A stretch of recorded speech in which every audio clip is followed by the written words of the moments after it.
All right, y'all, back again, once again, with Baldur's Gate 3, and today we're going to be making a monk build, because I'm pretty excited for the Drunken Master subclass, and I feel like I can't exactly go straight into that. I need to talk about monk beforehand. So today we're doing a monk build. I obviously wanted to kind of make this as a Final Fantasy Tactics monk, but we have some tools for that, but not enough at the moment. I'd had to play with a lot more. I just kind of want to talk about monk in general, because my first impressions of monk were not very positive. I actually thought monk sucked. Now, before you go throw me into the trash, it actually turns out it was just the person I was playing with. It was in a co-op playthrough where I got my first experience of monk. So it was really because the person I was playing with was like, I'll have you know I have the reflexes of a cat and the speed of a mongoose. Throw it. I dare ya. and so I thought monk was bad, and it's not. So we're gonna break down monk. We're gonna go through the leveling process and then have a showcase at the end. I am a little bit under the weather, you probably tell my voice, but I've also spent a lot of time finishing up my latest honor mode run, and we could talk about that, like I said, a little bit at the end too, because just some reminders about honor mode in general. So yeah, let's get into the character creator. All right, and here we are at level 1 with character creator. So at level 1, obviously we're picking monk. That's our class we're gonna be going with. The biggest, I guess, draw point and the best thing about monk is the flurry of blows. This is a bonus action that you have to use your key points with.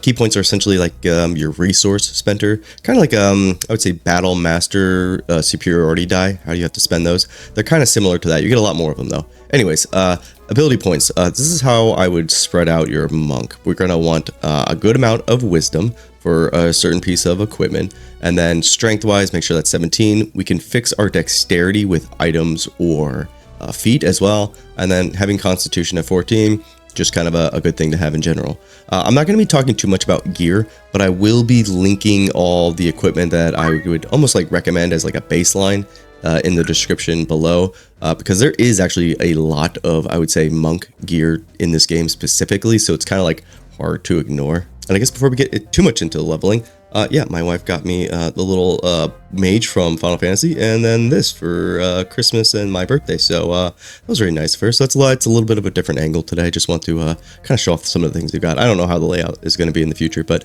this is about the best I could do for right now. But anyways, let's go on and get to the leveling process and get to level 2. So monk here, level 2.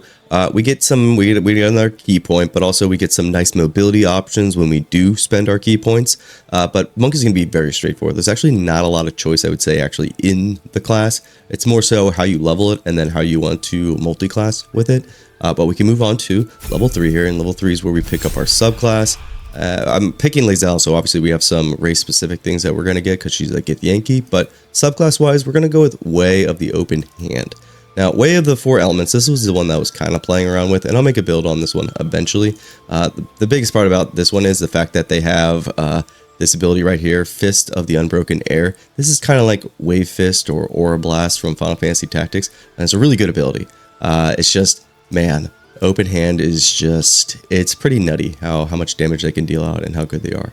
But their offhand attack, their flurry of blows, they turn into these 3. You get an option. You get the prone option, you get the push option, there's that one, and then you get the stagger as well. So that's what makes this thing so deadly, is that you get these status effects on a top of like the already like large amount of damage that this attack already does. So this is why monk is really good. So we're gonna want to basically dip into rogue thief for that additional bonus action a little bit later. You can kind of play around when you want to do that dip, but this is probably the longest we'll talk about a level, because again, very straightforward with monk, and this is kind of like the bread and butter here. But they get a lot of more good stuff as well. Feet wise, so level 4 here, feet wise, so they get slow fall, so your resistance to falling damage, that's cool. But feet, we have to, so this has to be your first feat, is Tavern Brawler. This will add your strength modifier twice, and this is what's going to bump up our unarmed damage, because for the way I like to play monk, I don't like to use a quarterstaff. I like just fists and being unarmed. That's more monkish to me. I understand quarterstaffs are very monkish as well. It's just not the style I like to go with. I like to go with just your mitts. Anyways, level 4. That's all we're going to do here. And then we can move on to level 5.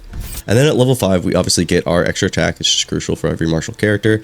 We also get unarmed stunning strike, and this is if you have a quarterstaff, the melee version. But that's about it for here. And then we can move on to level 6. And level 6 is a pretty, I would say, pivotal point for a monk, because you get these subclass features, which you get to add radiant damage, psychic damage, or necrotic damage to your melee hits, for your unarmed melee hits. So this is really crucial here. And then also this action here, wholeness of body. This will give you your key points back, but also it does a little bit of a heal. And then the biggest part about this one is the fact that you get an extra bonus action. So this is almost like a prep ability before you get into a fight that, you know, might be a little bit tough, because this lasts for 3 turns essentially. So you can also do it in combat as well. But if you know you're going to get into a tough fight, yeah, wholeness of body here, you want to proc ahead of time. And so that's probably going to be the last level in Monk. So we can move on to level 7. And level 7 is essentially where I would start dipping into Rogue. Now, really quick, we'll circle back to this, because we are going to continue on with Monk. Right here, Stillness of Mind. This is pretty fantastic overall, mostly for the Charmed and Frightened. Charmed and Frightened, there's a few instances, I'm speaking specifically from my honor mode run, where things got pretty scary, was with Frightened and the Charmed effect, where I just kind of forgot certain encounters have a lot of this, and it just locks down your entire party. So having something that removes that condition is really, really helpful, and monks come basically equipped with it right away. Now, when you encounter that, it's not until I would say later in the game, essentially. So we don't need to pick it up right now, but just know that's why we're coming back to Monk, because I think this is really crucial, especially for survivability and basically not getting screwed. But we're gonna pause for that right now. We'll come back to this later. We're gonna start dipping into Rogue. Rogue is a fantastic multi-class, but there's not a lot going on. We get sneaking attack, which is nice if you want to play more like a stealthy monk. They get some more mobility options as well. A real kicker, so going on to level 9 here, is the subclass. When we get to pick our rogue subclass, we want to pick Thief. And it's really simple why. Fast hands gives us an additional bonus action. And at the beginning, with like the bread and butter of a monk, is their Flurry of Blows, which is a bonus action attack. So that's why we want Thief here, for that additional bonus action. And after level 9, you do, I would say, have some wiggle room for what do you want to pick. You can go just another level into Rogue to make sure you get a feat. You could also just continue going back into Monk as well. Or you can also start dipping into Fighter. Fighter actually works really well with this, because you'll unlock using basically every piece of equipment, as far as like armor wise. And then also bonus action at level 2 is really, really helpful. So it's kind of up to you where you want to go from here. I think the base kit here is everything you essentially need as a monk. I'm going to continue going into just regular monk, so level 7, so I get that Stillness of Mind. And so for level 11, I'm going to stick with monk, because we get another feat. We're also getting more key points as well. But I would go with ability improvement here and bump your strength up to 20. And that's because we have Tavern Brawler. And so this is getting added double. So at strength 5 or at strength 20, we get a +5. So that's +10 to our attacks, and that is really, really nice for a monk. So that's why we're going with strength. And then for our last level here, this is probably why you would want to stick with monk. This is probably like the last thing they get that's really helpful, is these resonating punches, which essentially they put like a charge on an enemy, and then you can detonate it for AoE damage. So these are really cool to use in general. This is like a fun playstyle. It's very unique to monk. Or you could go again back to Thief here and get that last feat. If you do want to go that route, I would go with Alert, because our dexterity is not great. Now, the way I'm going to overcome our dexterity is there's a lot of bows that give you initiative, just flat out initiative. I would make sure they're on this monk. But if you don't want to go that route, then Alert is always an option. But I feel like this monk trait here, this resonating blast, this resonating ability, I feel like this is really, it just kind of like rounds out the kit in general. So overall, it's 9 into monk. So that's Way of the Open Fist for monk. and then 3 into rogue to pick up thief. And there's always a lot of wiggle room with that as well. So just don't take what I'm saying as the only thing you can choose. This is just the way that I like to play with it. So that's the leveling process. Let's go ahead and jump into the gameplay section. And it'll probably be pretty brief because I just want to show off how much like raw damage this build does in general. So moving on to the gameplay section here, we're going to be fighting a Steel Watch. These boys they're pretty good to test a martial character with because they have a lot of health. 267, this is on tactician, but they're also resistant to slashing damage, piercing damage, and bludgeoning damage, and also resistant to fire damage, and they're immune to psychic and poison damage. They also have perfect sentry, so you can't surprise them. So they also have high initiative as well, so they're gonna probably get the first attack on you, but that's okay. You should be able to survive it and then basically kill them in 1 to 2 turns. And so the kit and the playstyle with this is obviously we want to use flurry of blows as much as possible. You can see how much just raw damage it does in general. Something with monks as well is when you go to your passives, you have to toggle which type of damage you want to do. I'm going to go with Radiant. So I've also made a Radiant Knight build, and that would work out, that equipment in that build would work out extremely well for a monk.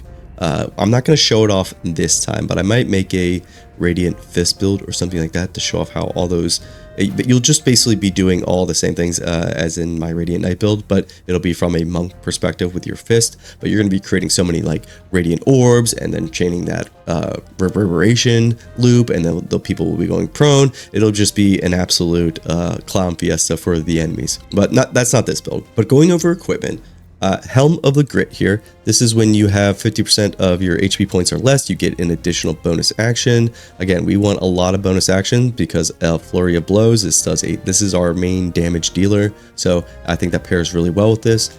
This is just a Cloak of Protection. This is just an Act 2 vendor item.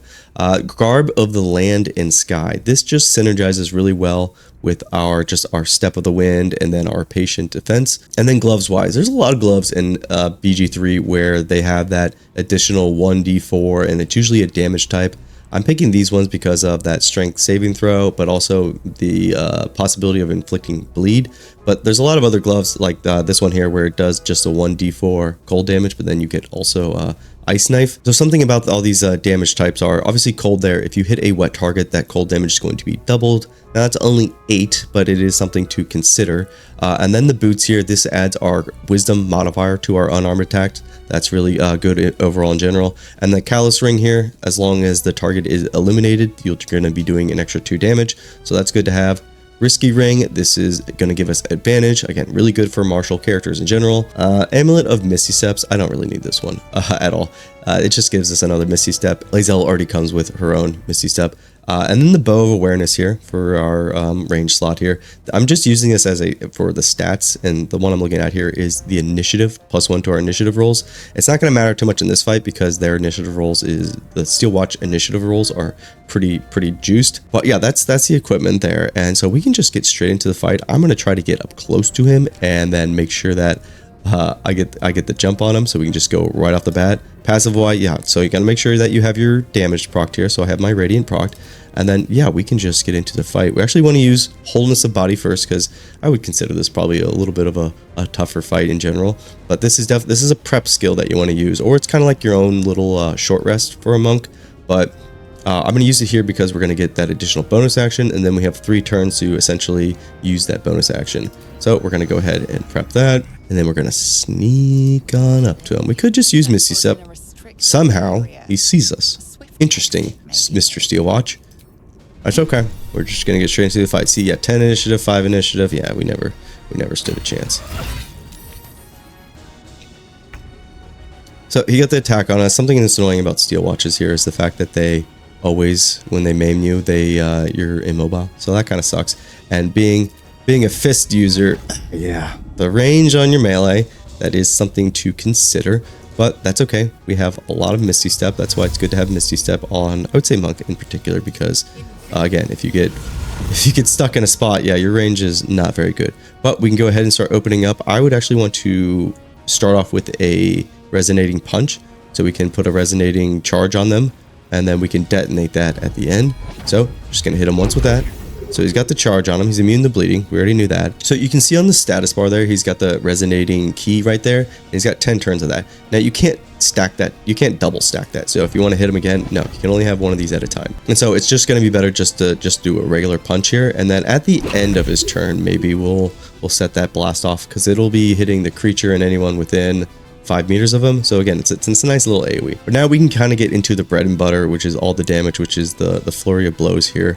We already had to use one bonus action to get to use Misty Step to get close enough. But yeah, these guys in particular, yeah, that maining immobile effect that they put on you, it's kind of rough. But we have a 99% chance, no big deal here. And so we're going to be doing just a shit ton of damage to him. So that's like half his health done. So that's like over half his health done. And again, we're not using, I would say, super optimized equipment, just pretty good equipment. But yeah, over half his health, and we're still going really strong. So Helm of the Grit, proc right there. We have 4 bonus actions. This is nutty. This is a lot of damage. This is a lot of single target damage. I think monks and paladins have probably the most single target damage. I guess bards too. Depending on how you build them with the two one-handed crossbows. Man, that's a tongue twister, especially when you're sick. But we can just flurry of blows him out of existence and kill him before he can detonate. It's just so much damage out of this class. Blows up on us anyways. This is not really the point. Survivability might be a little bit of an issue for a monk, but just the raw damage they can do is just absolutely freaking nutty. So that's the build overall. I see a lot of people build monk with dexterity. I prefer to go with the strength route because of that tavern brawler synergy that you get there. But yeah, that's the build. Let me know how you guys like to build your monks out. I'm excited for Drunken Master because it'll kind of add that little bit of a different element to how you play because you're searching around for alcohol to drink. And then yeah, with my latest honor mode, the fights that I'm talking about with the fear, there's in the last light in that basement. There's those little like scarab looking things with the claws that fear you, that'll lock you in place. I had a scare there where I had to Sanctuary Shadowheart and get the hell out as everybody else was locked down and killed. So that scared the crap out of me. And then the other issue I ran into, or I just completely blanked on, was the Orin fight. I just went in and talked to her. I didn't try to do any like preemptive stuff because that's usually how I like to play. I just like to bull rush in there kind of naturally. Yeah, a lot of fear in that fight as well that I was not prepared for, and I just completely forgot all about because it's been a while since I've been that far in honor mode. I guess she does it also in the regular mode as well, but man, it really locked me down. But yeah, luckily I had a fighter with Sevarog's helmet on, and they had a bow and arrow, and I could just roaring thunder all the those ritual targets down off the edge. But that got into a really dicey fight as well. But we did end up finishing the honor mode, and I had Gale actually just blow up at the end there because I was like, this is stressing me the hell out. And it was in a file that was like already halfway through honor mode, so I was already kind of like not uncomfortable, but I was like, I don't know what I'm really doing with all of these characters in general. But the build I was running was Frost Mage because it's absolutely busted, and it basically trivialized a lot of the encounters because everything was just going prone. And then how much damage you can get done with your cantrips or your frost spells. I was doing like 80 damage sometimes with just a cantrip. It was nutty. And then I was just stacking quickenings, and it's just, Frost Mage in general just made it so easy. Then I was running a Paladin, which I had their Oath broken, and I forgot I had the Oathbreaker, and then I tried stealing from Withers to get your money back after you respec, and then he attacked my camp, and then I was just stuck with an Oath broken Paladin that couldn't use his channel ability, so that sucked. And then I just ended up multi-specking him into Sorcerer because you can't, Withers won't respec you if your Oath is broken, and then I had no way to reclaim my Oath because I killed the guy, so that was a little bit of a shit show. And then I had my Battlemaster fighter who had, who's basically just using a bow and arrow because they are probably one of the best bow and arrow classes in the game. And then I had my Haste Battery, my cleric build that I usually like to run. Just for survivability, and it pays off, guys. I know some fights with that cleric build, it can kind of seem like, well, I don't really need you. You're just making everybody already just do what they're doing better by destroying everything. But yeah, that cleric build, I think, it saves your ass more times than I would like to admit. But yeah, that's the ranting out of the way. That's the end of the video. If you made it this far, consider hitting that like and subscribe button. We already hit our goal for the end of the year, so big thanks to all you guys. Firm handshakes all around. I really appreciate it. And yeah, I'll catch you in the next one. Take care and peace.